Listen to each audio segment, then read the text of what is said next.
Assalamualaikum warahmatullahi wabarakatuh. Kami dari kelompok 1, perkenalkan nama saya Sribeti Rahma. Perkenalkan nama saya Tris Munandar. Perkenalkan nama saya Nairul Autor Jangkis. Hai, perkenalkan saya Tika Hui Katudisa. Kami akan menyampaikan materi kami yang berjudul Pendidik Peserta Didik dalam Perspektif Pendidikan Islam. Baik, materi pertamanya akan disampaikan oleh Saudara Tris Munandar. Pengertian peserta didik menurut etimologi dan terminologi. Menurut etimologi, peserta didik adalah murid yang mendapatkan pengajaran ilmu, dan secara terminologi adalah individu yang membutuhkan perubahan dan perkembangan. Dalam pendidikan Islam, peserta didik adalah individu yang sedang tumbuh dan berkembang dari fisik maupun psikis untuk bertujuan pendidikan dalam lembaga pendidikan. Konsep Islam peserta didik dan sifat-sifat yang harus dimiliki oleh peserta didik yang akan disampaikan oleh Mas Nailul Autor Jangkis.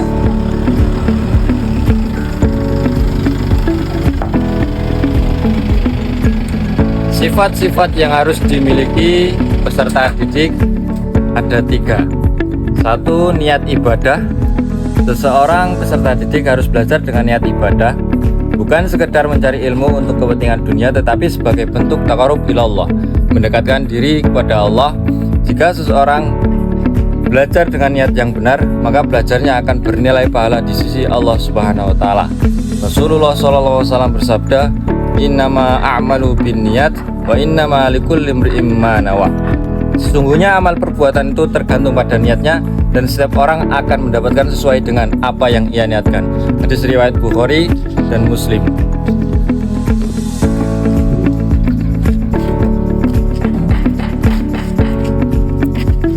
Yang kedua, mengutamakan akhirat. Seorang peserta didik harus lebih mengutamakan kehidupan akhirat dibandingkan kehidupan dunia.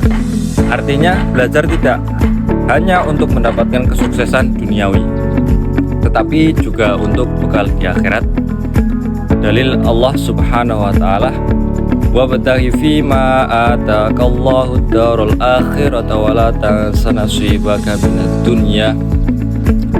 Dan carilah pada apa yang telah dianugerahkan Allah kepadamu, kebahagiaan negeri akhirat, dan janganlah kamu melupakan bagianmu dari kenikmatan dunia.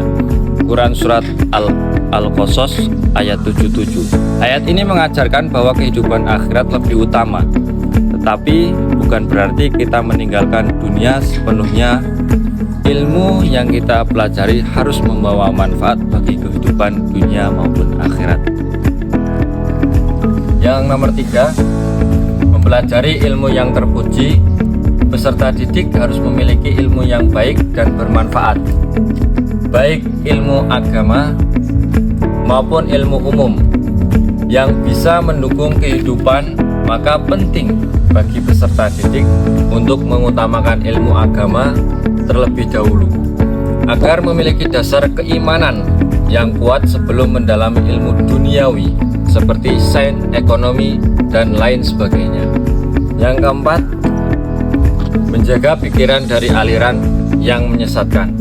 Seseorang penuntut ilmu harus berhati-hati terhadap paham atau aliran yang bertentangan dengan ajaran Islam. Jangan mudah terpengaruh oleh ideologi yang bertentangan dengan akidah Islam.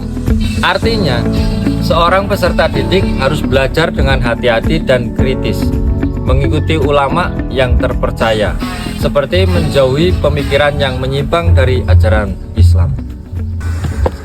Materi selanjutnya yang akan disampaikan oleh Mbak Atika Khofifatun Nisa. Etika peserta didik terdapat 4 poin.